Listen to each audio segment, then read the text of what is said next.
의인의 길은 돋는 햇살 같아서 크게 빛나 한낮의 광명에 이르거니와 악인의 길은 어둠 같아서 그가 걸려 넘어져도 그것이 무엇인지 깨닫지 못하느니라. 내 아들아, 내 말에 주의하며 내가 말하는 것에 내 귀를 기울이라. 그것을 내 눈에서 떠나게 하지 말며 내 마음속에 지키라. 그것은 얻는 자에게 생명이 되며 그의 온 육체에 건강이 됨이니라. 모든 지킬 만한 것 중에 더욱 내 마음을 지키라. 생명의 근원이 이에서 남이니라. 구부러진 말을 내 입에서 버리며 비뚤어진 말을 내 입술에서 멀리하라. 내 눈은 바로 보며 내 눈꺼풀은 내 앞을 곧게 살펴 내 발이 행할 길을 평탄하게 하며 내 모든 길을 든든히 하라. 좌로나 우로나 치우치지 말고 내 발을 악에서 떠나게 하라. 아멘. 아멘. 저희 어머님이 2017년도에 소천하셨는데 벌써 6년이 되었습니다. 제가 25살 때 미국에 와서 어머니 돌아가실 때까지 20몇 년간 곁에서 모시지 못했기 때문에 참 불효 중에 불효라고 생각을 하고 항상 죄스러운 마음이 있습니다. 근데 그 중에서 특별히 말 한마디만 해드렸으면, 좀 일찍 해드렸으면 되는데 내가 그것 때문에 우리 어머니가 좀 힘드시게 한 그런 후회스러운 것이 있습니다. 그게 뭐냐면, 사실 저희 어머니한테 좋은 이야기는 아닌데 성도님들께 시사하는 바가 크기 때문에 이야기를 해드리려고 합니다. 언제부터인지는 잘 기억이 안 나요. 근데 어느 순간부터 저희 어머니랑 이야기를 하면 좀 입에서 냄새가 좀 많이 나시는 거예요. 자식인 저도 힘드는데 다른 사람들은 얼마나 힘들까? 혼자 사시는데 교회에서도 젊은이들이 혹시 우리 어머니 멀리하지 않을까? 막 이런 걱정들이 저한테 생기더라고요. 그래서 저희 아내한테도 확인해보고 또 집에 한국에 있는 제 동생한테도 전화해서 확인해 봤더니 다 똑같은 생각이더라고요. 근데 이게 고양이 목에 방울 달기 아니겠습니까? 어머니 상처받으실까 봐 이야기를 못하고 몇 해가 이렇게 흘렀어요. 근데 2016년도에 저희 어머니가 이제 암 확진 받으시고, 내가 이 나이에 항암 치료 받으면 너무 힘들 것 같다, 치료 포기하고 저희 집에 오셨어요. 공항에서 픽업해가지고 오는 길에 아니다 다를까 또 이제 같은 일이 벌어지는 거죠. 옆에서 이야기하시는데 앞에 이렇게 냄새가 이렇게 가득 차더라고요. 그래서 제가 이렇게 여쭤봤어요. 어머니 혹시 칫솔질 하실 때 혓바닥을 닦으세요? 그랬더니 아니, 나 안 닦는데 이러시는 거예요. 그게 혀를 닦아야 구강이 건강하대요. 그리고 내장도 건강하대요. 이렇게 말씀을 드렸더니 정말 거짓말처럼요, 다음날부터 냄새가 안 나는 거예요. 그러니까 제가 얼마나 후회스럽겠어요. 조금 더 처음 할 때부터 이런 지혜를 하나님 앞에 달래서 구해가지고 그래가지고 어머니한테 그렇게 말씀드렸으면 사람들이 힘들어하지 않고 어머니 옆에 가서 어머니 얘기도 많이 들어드리고 했을 텐데, 혹시라도 그것 때문에 피한 사람이 있었을까 봐 가뜩이나 불효인데 더 불효했구나, 이런 후회가 저한테 있었습니다. 여러분은 어떠실 것 같습니까? 몸의 냄새라는 것에 이 참 기가 막힌 점이 뭐냐면요, 자기한테는 그 냄새가 안 난다는 거예요. 자기한테는. 그리고 생각하지 못한 데서 냄새가 안 난답니다. 대표적인 데가 요 귀 뒤 있잖아요. 여기를 깨끗하게 안 닦으면 여기서 되게 냄새가 난대요. 그런 것들이 있는 거죠. 그래서 이렇게 겨드랑이나 이런 삿 같은 데들, 가랑이를 삿이라고 그러잖아요. 거기를 잘 닦아야 되고 항상 주의하면서 샤워도 자주 하고 내복도 자주 갈아입고 이렇게 해야 냄새가 안 난답니다. 근데 제가 지금 몸의 냄새 이야기하려고 지금 이야기하는 건 아닌 줄 아시겠지요. 몸의 냄새라는 거야 그냥 세상에서 끝나면 그걸로 끝입니다. 그렇지 않아요? 누가 얼마나 힘들었던, 내가 얼마나 망신스러웠던 그걸로 끝이에요. 그런데 구원의 문제, 영혼에서 나는 냄새는요, 이 땅에 있는 동안 해결하지 않으면 주님 앞에 가서는 영원히 그 냄새를 풍겨서 주님 곁에 갈 수 없게 됩니다. 아주 심각한 문제죠. 근데 문제는요, 제가 저희 어머니께 어머니 입에서 냄새 납니다 이 얘기를 하기가 어려웠던 것처럼 성도들도 그 문제를 누군가 이야기해 주기가 정말로 어렵다는 거예요. 그렇지 않습니까? 제가 목회를 처음 시작할 때 우리 멘토이신 박보영 목사님 비롯해서 모든 선배 목사님들이 동일하게 저한테 충고한 게 있어요. 그게 뭐냐면, 성도들의 단점과 죄를 절대로 직접 얘기해 주지 말아라. 아주 큰 유혹이 올 때가 있을 거다. 그때가 언제냐? 성도들이 와서 목사님, 저 정말로 단점을 고치고 주님 앞에 한번 새롭게 살아보기 원합니다. 제 문제가 뭘까요? 이럴 때 절대 사단의 유혹이니까 넘어가지 말아라. 그렇게 이야기를 하시더라고요. 실제로 그렇습니다. 저도 목회를 하다 보니까 몇 번 그런 경험이 있었어요. 와가지고 목사님 제 문제가 뭘까요? 가르쳐만 주시면 제가 철저하게 순종할게요. 그런데 목사님의 말씀을 철저하게 믿고 제가 그것만큼 순종했어요. 성도님, 제 눈에는 아무것도 안 보이니까 전 보인다고 생각하지 마시고 설교 열심히 들으시고 주의 말씀 열심히 듣고 회개하시면서 그렇게 나가시면 됩니다. 그래서 제가 그분들과의 관계를 깨뜨리지 않고 여지껏 잘 이어오고 있습니다. 그럼 우리 어떻게 됩니까? 목사도 얘기해 주기가 힘들어요. 단에서 이야기하잖아요. 그러면 여러분 오늘 말씀 들을 때 미리 말씀드리지만 분명히 목사님이 나한테 하는 이야기다 처음부터 생각하고 들으세요.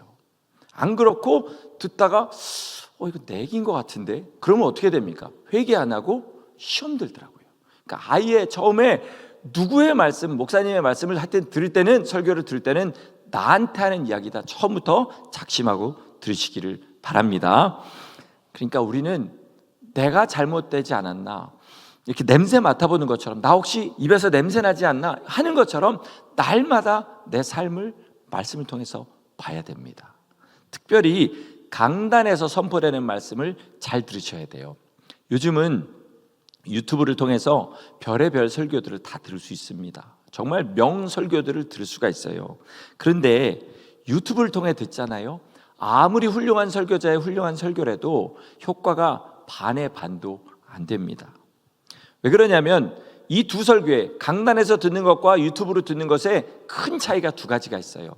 하나는 뭐냐면 집중력이에요. 집중력. 제가 지금 이 앞에서 여러분들이 이렇게 쳐다보면서 하니까 마음 놓고 졸기 힘드시죠?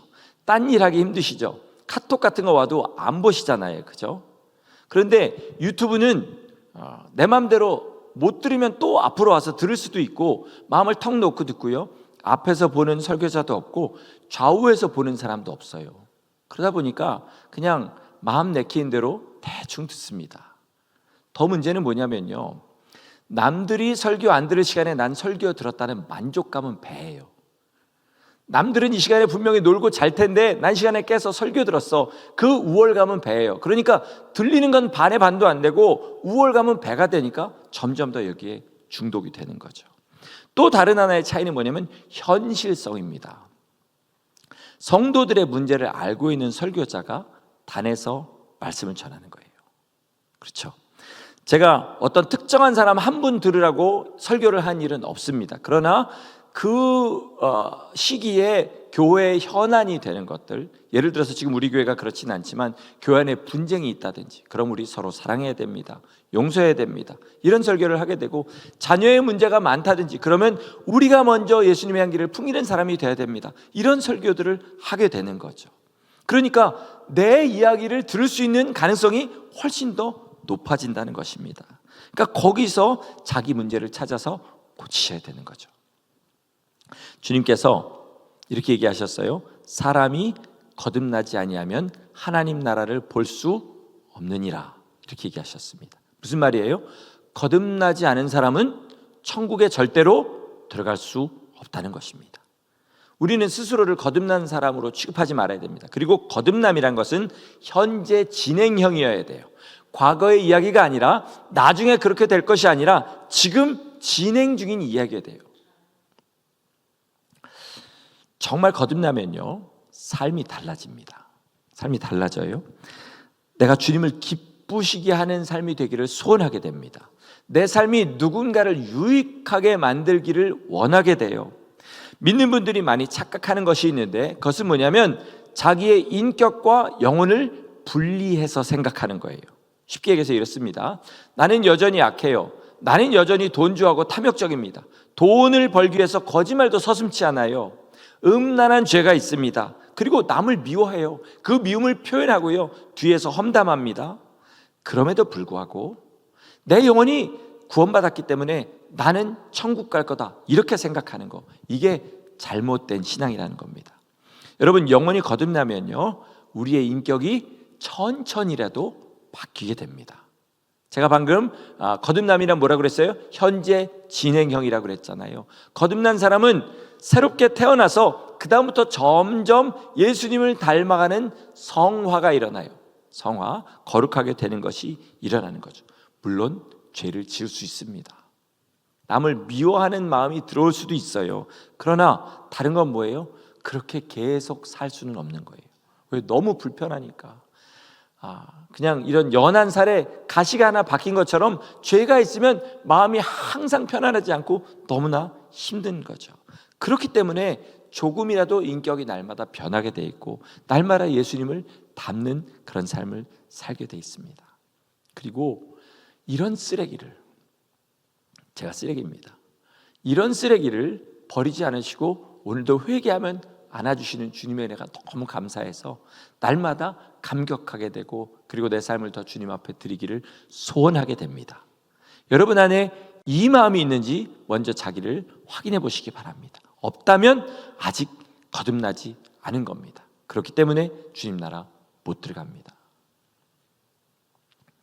자기 상태를 알고 싶으시죠? 그렇잖아요. 우리 주님께서 자기 상태를 점검할 수 있는 아주 좋은 방법 하나를 가르쳐 주셨습니다. 마태복음 12장 34절에서 37절까지 말씀인데 우리 한번 제가 읽을 테니까 눈으로 따라오시기 바랍니다. 독사의 자식들아, 너희는 악하니 어떻게 선한 말을 할 수 있느냐? 이는 마음에 가득한 것을 입으로 말함이라.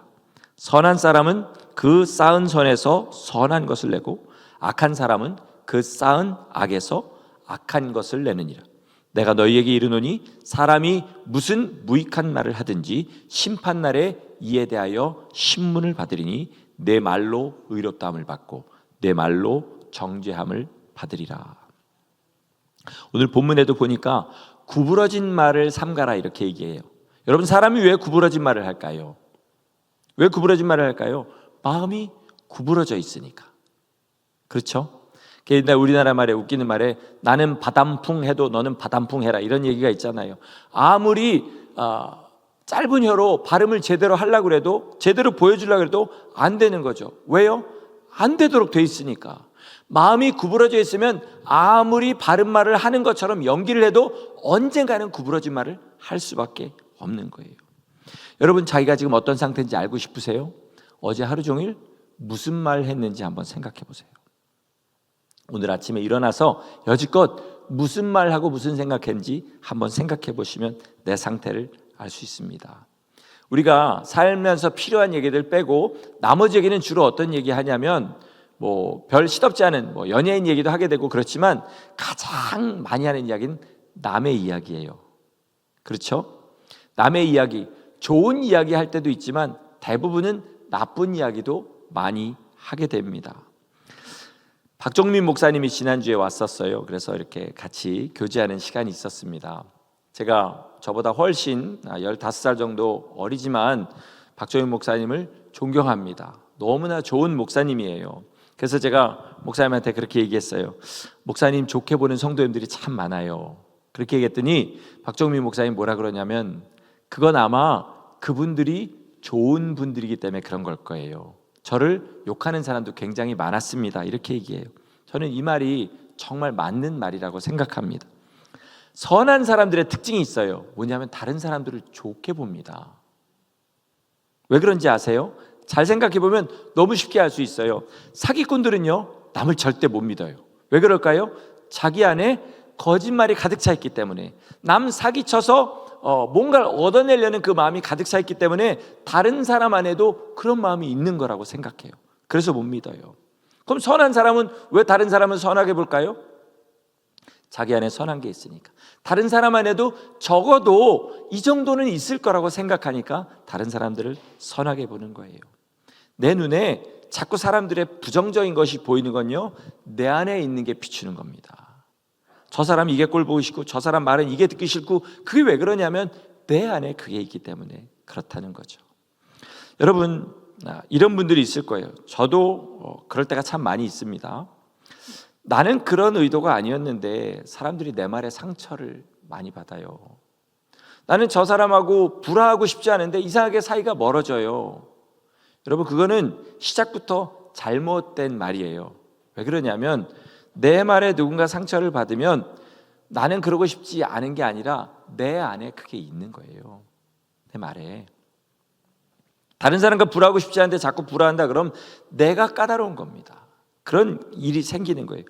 이걸 인정하면 해결 방법도 보이는데요, 보통은 이걸 인정하고 다른 사람의 문제로 인정 안 하고 다른 사람의 문제로 돌려요. 그러니까 같은 자리를 계속 빙빙 도는 삶을 살게 되는 겁니다.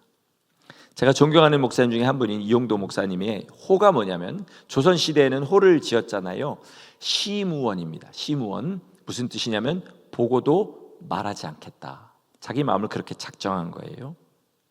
마음만 그렇게 정한 게 아니라 실제로 그렇게 하려고 길거리를 지나가다 시냇가 같은 데서 매끄럽고 자그마한 조약돌 같은 것을 주워가지고 씻습니다. 그리고 그것을 입에 물고 다녔다고 그래요. 정말 필요한 말을 할 때 그것을 잠깐 뱉어서 이야기를 하고, 안 그러면 어떻게 돼요? 이걸 물고 있으면 어떻게 됩니까? 진짜 필요한 말인지 아닌지 말하기 전에 생각하게 되는 거죠. 그래서 그런 호를 짓고 그렇게 살려고 신앙 인격의 가장 중요한 부분인 말을 거룩하게 하려고 온 힘을 다했다는 겁니다. 여러분, 우리의 하는 말이 우리 영혼의 상태입니다.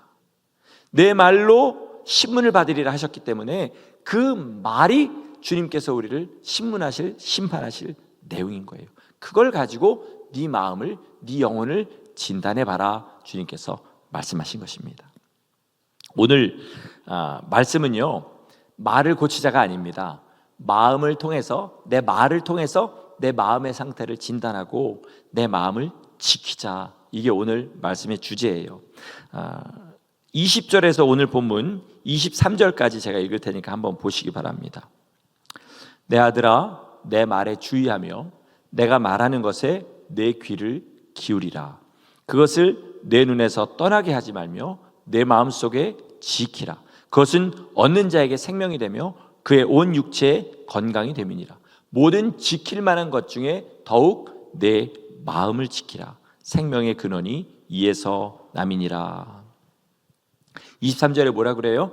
모든 지킬 만한 것 중에 내 마음을 지키라, 이렇게 얘기했잖아요. 이 마음을 지키라는 말은요, 그냥 지금 이 상태가 무너지지 않도록 마음을 단단히 먹어라, 이 말이 아니에요. 앞에 말씀과 쭉 보세요. 내 말을 들어라, 내 말에 주의해라, 내 마음속에 그 말을 지켜라, 이렇게 얘기하는 거잖아요. 무슨 말이냐면 하나님의 말씀을 내 마음에 가득 채워놓고 그것이 새나가지 않도록 지키라는 거예요. 아가서에 보면 솔로몬과 그 술람미 여인의 사랑 이야기가 있잖아요. 그들이 포도원에 있을 때 포도원에 울타리를 허는 여우가 있다, 이렇게 얘기해요. 울타리가 헐어지면 어떻게 돼요? 포도원 안에 있는 진귀한 것들이 밖으로 나가게 됐잖아요. 그게 뭐냐? 주님과 우리 사이의 교제를 이 말씀을 지킴으로 말미암아 간절하게 붙잡고 있으라는 이야기입니다. 우리가 정말 은혜를 받았으면 주님 뜻대로 살려고 하는 마음은 있습니다. 여러분, 그 마음 다 있으신 줄 믿습니다. 그게 약해질 때가 있어요. 변질될 때도 있습니다. 세상이 너무 힘들어서, 환경이 너무 어려워서 그게 남의 나라 이야기처럼 들릴 때도 있어요. 어떤 상황에 지금 여러분이 계시든 상관없습니다. 제가 지금부터 하는 말을 잘 들으시고 순종하시면 여러분의 인생이 바뀌게 될 겁니다. 왜냐하면 이게 제 얘기가 아니라 성경의 말씀이기 때문입니다. 성경에서 가장 긴 장은 시편 119편이에요. 무려 160 몇 절까지, 170 몇 절까지 있습니다. 그런데 한번 읽어보세요. 예전에도 몇 번 읽어보시라고 그러는데 읽어보신 분이 몇 분이나 계실지 모르겠어요. 119편 오늘 꼭 읽어보세요. 읽어보시면 기가 막히도록 4-5절이 같은 말씀으로 반복이 되는 것을 알 수 있어요. 왜냐하면 주의 계명이 나의 생명입니다. 주님의 율례가 나의 생명입니다. 주님의 법이 나의 생명입니다. 주님의 명령이 나의 생명입니다. 주님의 말씀이 나의 생명입니다. 처음부터 끝까지 그 이야기만 하는 거예요. 자기는 주님의 말씀밖에 없다는 그 고백을 계속해서 합니다. 나를 살리는 것, 내 입술에 감사와 찬양이 나오게 하는 것, 어떤 어려움이 와도 흔들리지 않고 누가 비웃어도 신경도 쓰지 않게 하는 힘은 오직 주님의 말씀을 지키는 데서 나온다는 겁니다. 그런데 이 시편 기자가 말씀을 지키는 방법은요, 이 시대 대부분의 그리스도인들이 하는 것과는 다릅니다. 자, 우리는 어떻게 합니까? 많은 성도들이 시간을 정해놓고 말씀을 읽어요. 그러고는 말씀 읽었다 그러고 거기서 끝날 때가 대부분입니다. 그런데 그렇게 하면 삶과 연결이 안 돼요. 그렇잖아요. 근데 이 시편 기자는 어떻게 얘기하냐면 말씀을 읽고 말씀을 묵상하고 그다음에 쉴 새 없이 말씀을 입으로 읊조린다 이렇게 얘기해요. 자, 그리고 말씀과 내 삶이 부딪히는 상황이 되면 말씀을 따라 자기 삶을 바꾸는 삶을 살아간다는 거예요. 누가 듣기 힘든 말을 하거나 또는 세상의 말을 하거나 자기를 비웃는 말을 하거나 하나님을 모욕하는 말을 할 때 그 사람은 계속해서 주의 율법을 입으로 읊조리고 또 읊조리고 마음으로 생각하는 거예요. 무슨 말입니까? 우리가 평소에도 말씀을 많이 읽어야 되지만 항상 마음에 그것을 생각해야 된다는 거예요. 그래야 지켜진다는 것입니다. 주님께서 우리의 말이 어디서 나온다고 그랬어요? 우리의 마음에 쌓은 것에서 나온다고 했습니다. 그렇다면 우리의 마음에 하나님의 말씀을 가득 채워놓고 그것을 계속해서 생각하고 지키면 우리의 말에 뭐가 나올까요? 하나님의 말씀이 나오겠죠. 물론 그 말씀을 외우는 말씀이 나오는 게 아니라 그 상황에 맞게 우리의 말이 주님의 지혜를 따라 나오게 되고 삶도 그 상황에 맞게 회개하고 주님을 따라 거룩하게 살게 되는 거예요. 선한 말이 나오고 남을 배려하는 말이 나오고 그리고 복음을 전해서 남을 살리는 말이 나오게 된다는 거죠. 이거는요, 외우는 것과는 다른 것입니다. 말씀을 따라 인격이 바뀐다는 말이에요. 내 마음이 주님의 마음으로 바뀐다는 거예요. 내 인격이 주님의 인격으로 바뀌는 거예요. 여러분, 사람을 사귈 때 어떤 사람 사귀고 싶습니까? 마음이 통하는 사람 사귀고 싶잖아요. 그러면 우리가 주님의 마음을 가졌을 때 주님과 교제가 더 깊어지는 줄 믿습니다. 이게 중요한 거죠. 자, 그러면 성령님이 이걸 도와주셔야 하는데 그럼 우리는 손 놓고 있어야 되냐? 아닙니다. 우리도 온 힘 다해서 해야 돼요.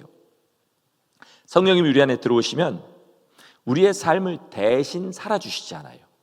그렇죠? 대신 뭐 하십니까? 우리 안에서 뭐 하세요? 성령님께서 말씀하십니다. 말씀하셔요. 요한복음에서 예수님이 이렇게 얘기하셔요. 성령이 오시면 그가 내가 한 말을 너에게 기억나게 하실 것이다. 언제? 기억나야 될 상황에서. 이 말은 뭐예요? 주님의 말씀을 들은 사람들에게 기억나게 하신다는 거죠. 그럼 우리는 뭐 해야 됩니까? 말씀을 열심히 읽어야 되죠. 묵상해야 되죠. 그리고 우리 삶에 주님의 도움을 항상 구하면서 말씀을 우리 삶 가운데 가지고 살아야 돼요. 그때 주님이 우리 가운데 말씀하시면 순종하고 그때 주님의 마음을 알게 된다는 것입니다. 그러니까 여러분, 많이 읽으셔야 됩니다. 열심히 들으셔야 돼요. 그리고 마음에 품으셔야 돼요. 그리고 순종하셔야 됩니다. 넘어질 수 있습니다. 또 일어나시면 돼요. 주님의 은혜가 그때 더 깊어지게 됩니다. 자, 예를 들어서 여지껏 한 말씀 중에 아마 여러분 마음에 가장 많이 남는 말은 말을 조심해야겠다. 아마 이 마음이 여러분 마음에 남았을 거예요. 근데 대부분 축도할 때 축도와 함께 그 마음을 날려버리는 일이 많고 파킹장까지 갔을 때 아마 기억하시는 분이 10명에 1명이 되지 않을 거라고 믿습니다. 결단은 하는데 삶은 안 바뀌어요. 잊어버리니까. 그러지 마시고요. 지금 마음에 들어온 말씀 하나를 꽉 붙잡으세요. 그리고 식사를 하시면서도 잊어버리지 않기로 작정하시고요. 운전하고 집에 가시면서도 그때까지 마음에 계속 두고 있으면 아마 일주일 동안 마음에 그 말씀이 생각나는 일이 많을 거예요. 그리고 지키려고 노력하세요. 그럴 때 안 되는 자신을 발견할 겁니다. 안 되게 돼 있습니다. 우리는. 그때 어떻게 하냐? 주님 도와주세요. 이번 주일에 말씀 듣고 말을 조심하려고 했는데 왜 입이 이렇게 가볍고 모터 단 것처럼 이렇게 움직이는지 모르겠습니다. 하나님 붙잡아 주시고 내 입에 파수꾼을 세워주세요. 이렇게 할 때 삶이 조금씩 바뀌게 되는 거죠. 근데 놀라운 게 그렇게 해서 삶이 좀 바뀌었어요. 중단하잖아요. 그럼 또 말이 바뀝니다. 그렇잖아요. 그런데 여기에 비밀이 있어요. 그 말이 내 말 같지 않게 들려요. 옛날에 너무 쉽게 남의 욕하던 말이 어느 순간 안 하다가 내 입에서 튀어나오잖아요. 그러면 이 말이 내 말 같지 않게 들려요. 생경하게 들립니다. 그리고 주님 나 또 이렇게 욕했습니다 하고 다시 말을 바꾸고 주님을 붙잡게 되는 거죠. 하나님 이런 나를 이렇게 용서해 주셔서 감사합니다. 또 주님 품에 안겨서 감격하고 감사하면서 그 길을 걸어가게 되는 것입니다. 이게 은혜인 거죠. 삶에 어려운 일이 얼마나 많습니까? 일평생 내 삶에서 없어지지 않는 그런 문제들로 눈물 흘리는 분도 있고요, 갑자기 생긴 여러 가지 일로 말미암아 마음속에 절망이 되는 분들도 있습니다. 이럴 때는 기도도 잘 안 나오더라고요. 그렇지 않습니까? 삶이 안 바뀌어요. 예수님 믿었는데 난 왜 이 모양일까? 이 생각이 정말 많이 들고요, 주님은 나를 위해 십자가를 지셨는데 왜 저 사람은 저렇게 십자가 지고 거룩하게 살아가는데 나는 이 모양일까? 이런 절망감이 막 저 목사인데 정말로 제 마음을 사로잡고 힘들게 할 때가 많습니다. 막 눌려요. 그러면 마음이 우울해집니다. 이 마음을 붙잡고 한 달, 두 달 지나면 우울증이라는 게 걸리겠구나, 이걸 이해하게 돼요. 그러면 우리가 어떻게 하면 주님을 기쁘시게 하냐? 어떻게 하면 육신의 질병에서 놓이고 마음의 질병에서 놓이고 삶의 환경에서 놓이냐? 너무나 간단한데 안 하는 거죠. 말씀을 읽고 묵상하고 순종하는 것을 계속해야 됩니다. 이걸 계속해야 돼요. 시편 119편도 그렇지만요, 예수님께서도 이렇게 얘기하셨어요. 나를 사랑하는 자는 나의 계명을 지키는 자다, 이렇게 말씀하셨습니다. 말씀대로 살려면 말씀을 알아야 되고요, 말씀을 알려면 많이 읽고 많이 들어야 됩니다. 박보영 목사님께서 마태복음 5, 6, 7장 읽으란 얘기를 설교에 거의 한 번도 안 빼놓고 하십니다. 그렇죠. 근데 우리 박보영 목사님 설교한다 그러면 금요 예배도 막 배가 부흥되고요, 주일날도 사람 많아집니다. 절대로 안 빠져요. 사람들이 열심히 그 말씀을 들으려고 와요. 그런데 정작 목사님이 가장 많이 하는 말을 지키는 사람은 얼마 없을 거예요. 여러분, 박 목사님 설교 자주 들으시는 분 중에 마태복음 5, 6, 7장 날마다 읽으시는 분 마음으로 손들어 보세요. 많지 않을 거예요. 왜? 목사님이 그 얘기를 계속할지 한번 생각해 보세요.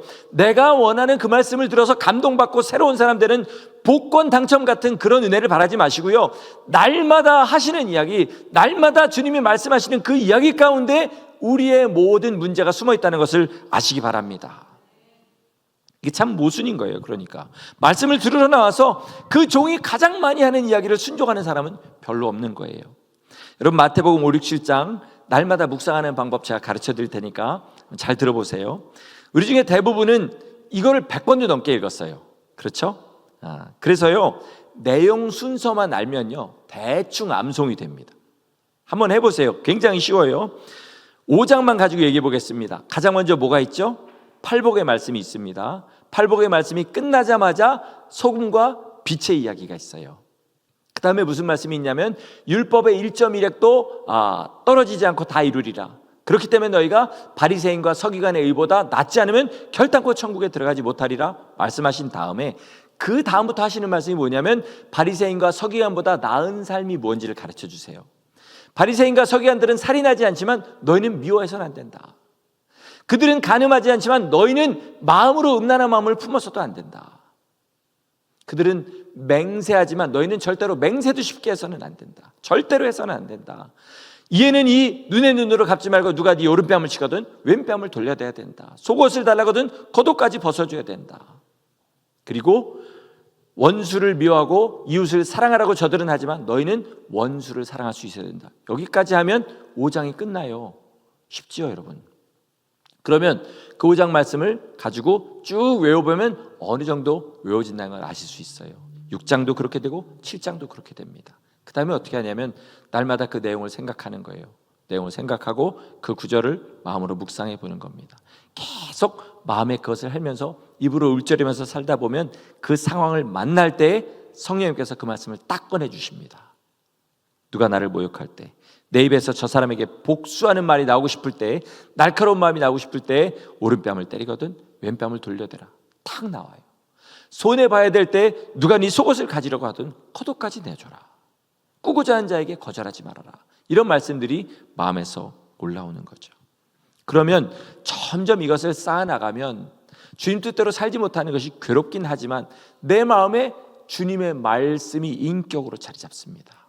그럼 어느새 마음에 들어갔던 어두운 그림자들이 거쳐나가고요, 그리고 심지어 몸의 질병도 치료가 된다고 합니다. 오늘 말씀이 그거잖아요.